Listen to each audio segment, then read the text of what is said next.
सभी लोगों को मेरी तरफ से जय मसीह की। परमेश्वर आप सभी को बहुत आशीष दे और विश्वास में आगे बढ़ाए। तो मेरे प्रिय मसीह लोग, आज है संडे, मार्च का महीना चल रहा है। तो आज संडे के दिन हम सभी लोगों को परमेश्वर का धन्यवाद करना चाहिए, क्योंकि परमेश्वर ने हम सभी को बचाकर संभाल कर रखता है। हम सभी को रोज एक नई जीवन देता है। तो परमेश्वर का धन्यवाद करना चाहिए। हम सभी को धन्यवाद करना आपको नहीं भूलना है। तो आज संडे है, तो संडे के दिन आप लोग चर्च जाते होंगे या कलीसिया में जाते होंगे। तो वहाँ पे क्यों जाते हैं? क्योंकि परमेश्वर की महिमा करने के लिए जाते हैं। संडे का दिन जो होता है वो परमेश्वर की महिमा करने के लिए ही होता है। तो आप सभी को संडे के दिन चर्च जाना चाहिए और परमेश्वर की महिमा करनी चाहिए। आप कहीं भी हैं, अगर आप चर्च नहीं जा पाते हैं तो आप प्रार्थना कीजिए, परमेश्वर का धन्यवाद कीजिए, क्योंकि परमेश्वर की महिमा से तुम्हारा जीवन चल रहा है। तुम्हें नई जीवन देता है, तुम्हें नई सुबह दिखाता है यहोवा परमेश्वर। तो मेरे प्रिय मसीह लोग, आइए हम आपको परमेश्वर की महिमा के लिए धन्यवाद का वचन बताने जा रहे हैं, क्योंकि हमारे हाथ में पवित्र बाइबल है। तो यहाँ पे हम आपको धन्यवाद की प्रार्थना करने के लिए बताने जा रहे हैं। तो आप पूरे ध्यान से हमारे इस वचन को सुनिएगा, तभी आप परमेश्वर की महिमा कर पाओगे और धन्यवाद कर पाओगे। तो यहाँ पे लिखा हुआ है वचन में, परमेश्वर की कृपा के लिए धन्यवाद की प्रार्थना। तो धन्यवाद की प्रार्थना आपको कैसे करनी है, आइए हम आपको बताने जा रहे हैं। ये वचन है भजन संहिता में। तो यहाँ पे आइए हम आपको वचन बताने जा रहे हैं। यहाँ पे लिखा हुआ है, मैं पूरे मन से तेरा धन्यवाद करूंगा। मैं पूरे मन से तेरा धन्यवाद करूंगा। देवताओं के सामने भी मैं तेरा भजन गाऊंगा। देवताओं के सामने भी मैं तेरा भजन गाऊंगा। मैं तेरे पवित्र मंदिर की ओर दंडवत करूंगा। मैं तेरे पवित्र मंदिर की ओर दंडवत करूंगा और तेरी करुणा और सच्चाई के कारण तेरे नाम का धन्यवाद करूंगा। क्योंकि आप सभी को तो पता ही है कि सत्य का मार्ग परमेश्वर यहोवा ही है। तो आप सभी को परमेश्वर की सच्चाई के लिए धन्यवाद करना चाहिए। और आगे देखिए वचन में, क्योंकि तूने अपने वचन को अपने बड़े नाम से अधिक महत्व दिया है।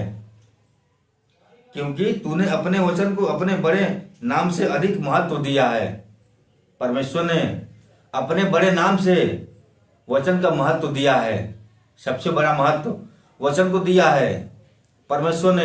ये जो हम आपको वचन बता रहे हैं, जो पवित्र बाइबल में लिखा हुआ है, ये वचन परमेश्वर के नाम से बहुत बड़ा महत्व है इसका। तो इस वचन को आप हल्के में कभी भी मत लेना, मजाक में कभी भी मत लेना, क्योंकि इस वचन से आपको चंगाई मिलती है, आपको जीवन मिलता है, आपको सत्य का मार्ग मिलता है इस वचन के द्वारा। तो आप वचन डेली पढ़ें, परमेश्वर की महिमा करें, धन्यवाद करें।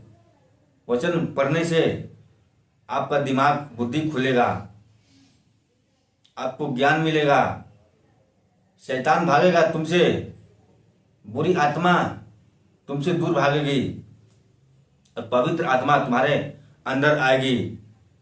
परमेश्वर तुम्हारे करीब रहेगा और तुम्हारे निकट रहेगा अगर आप वचन पढ़ोगे, परमेश्वर की महिमा करोगे तब। और आगे देखिए वचन में, जिस दिन मैंने पुकारा उसी दिन तूने मेरी सुन ली। जिस दिन परमेश्वर को तुम पुकारोगे उसी दिन तुम्हारा सुन लेगा। सच्चे मन से, सच्चे दिल से पुकारोगे तो परमेश्वर तुम्हारी सुनेगा जरूर। जिस दिन मैंने पुकारा उसी दिन तूने मेरी सुन ली और मुझ में बल देकर हियाव बंधाया। हे यहोवा, पृथ्वी के सब राजा तेरा धन्यवाद करेंगे, क्योंकि उन्होंने तेरे वचन सुने हैं। यहोवा का पृथ्वी के जो राजा हैं, जो मनुष्य हैं, धन्यवाद करेंगे, क्योंकि उन्होंने परमेश्वर का वचन सुने हैं, परमेश्वर की महिमा किए हैं। और वे यहोवा की गति के विषय में गाएंगे, क्योंकि यहोवा की महिमा बड़ी है। क्योंकि यहोवा की महिमा बहुत ही बड़ी है। यद्यपि यहोवा महान है तो भी वह नम्र मनुष्य की ओर दृष्टि करता है। यहोवा महान है। जो नम्र व्यक्ति रहता है, परमेश्वर उसकी ओर अपनी दृष्टि करता है। जो अपने आप पर कभी भी घमंड ना करता हो, जो कभी भी व्यभिचार ना करता हो, जो कभी भी पाप ना करता हो, परमेश्वर उसकी ओर अपना दृष्टि करता है, उसकी प्रार्थना को सुनता है। परंतु अहंकारी को दूर से ही पहचानता है। परमेश्वर जिसके अंदर अहंकार रहता है, परमेश्वर उसको दूर से ही पहचान लेता है। तो आपको अपने अंदर अहंकार नहीं रखना है। आपको नम्र होकर परमेश्वर के आगे सर झुकाकर प्रार्थना करनी है। अहंकारी लोग, घमंड लोग परमेश्वर को पसंद नहीं है।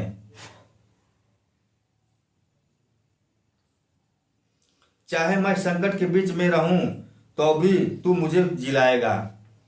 चाहे मैं संकट के बीच में रहूं तो भी तू मुझे जिलाएगा।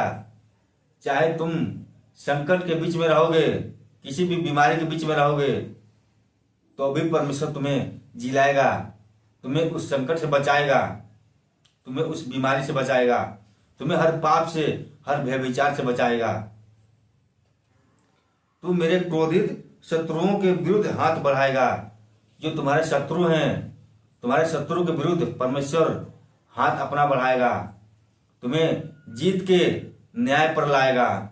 यहोवा परमेश्वर तुमसे, क्योंकि यहोवा परमेश्वर तुम्हें हार नहीं मानने देगा, तुम्हें जीत दिलाकर ही मानेगा। तो आप सभी को अपने जीवन में हार नहीं मानना है किसी भी चीज से। अगर यहोवा परमेश्वर तुम्हारे साथ है तो तुम्हें किसी भी चीज की कमी नहीं होने देगा। और आगे देखिए वचन में, यहोवा मेरे लिए सब कुछ पूरा करेगा।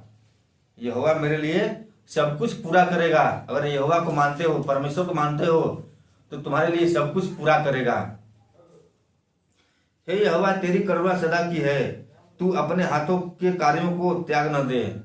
हे यहोवा तेरी करुणा सदा की है, तू अपने हाथों के कार्यों को त्याग न दे।